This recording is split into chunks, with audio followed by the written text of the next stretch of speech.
Did a Nigerian man hack the U.S. government to give his family and friends permanent citizenship? No, that's not true. The story was originally put out by a South African satire website that used to disguise itself as news and got widely picked up by various English-language websites in Africa that didn't realize the source of the story was a joke. The story originated from an article published by ilianews.com on December 11, 2019, titled "Nigerian Man Hacked the US Gov and Gave His Family and Friends Permanent Citizenship," which opened, quote, "The U.S. had been cracking down on cyber scammers recently. Over 80 Nigerians had been arrested in the USA for internet fraud and other online crimes during the fourth quarter of 2019. After the arrests, more charges were pressed on some of the suspects, and one of them is not just a scammer. Abbas Atouche is a hacker, and he had done something that no hacker had ever attempted to do before. Atouche hacked the U.S. government and gave all members of his family and 15 of his friends permanent American citizenship. As we speak, the American government is in a process of deporting all 33 people who got their citizenship as a result of Atouche's hack." End quote. Users on social media only saw this title, description and thumbnail.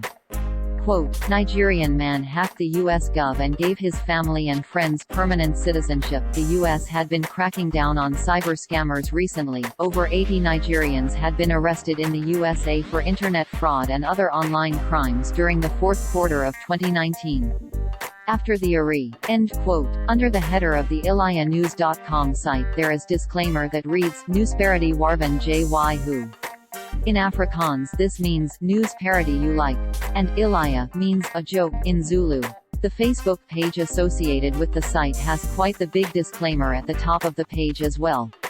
No such incident ever occurred. It is purely a joke. But already, other sites have, knowingly or not, stripped the story of satire and begun circulating it on the internet. The story continues, quote, "No details as to how he pulled it off yet, but insiders say his skills are unbelievable. The U.S. government online network is impregnable, but this guy proved it otherwise.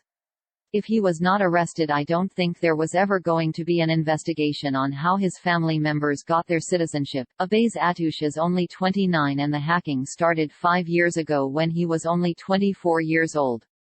He entered the U.S. using a fake American passport in 2013 and never left. By 2016 his big family and 15 of his Nigerian friends were permanent U.S. citizens. End quote. The site used to look very much like a news website until at least November 2019, but it has since made some alterations. It used to post most stories in a category named Featured News, which would appear 3 times above each article.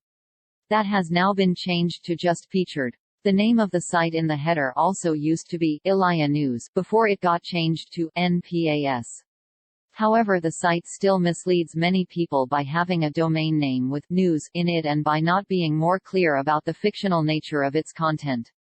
A header that has tiny, light gray disclaimer in a different language does not count as a clearly visible indication under our satire policy, so we rate this story false. We wrote about ilianews.com before. Here are our most recent articles that mention the site. Fake news, male birth control testing not stopped, men's testicles did not start exploding. Fake news, hotel cleaner did not steal sperm from used condom, did not win child support battle. Fake news, study did not conclude bigger than average penis as a disability associated with low mental capacity.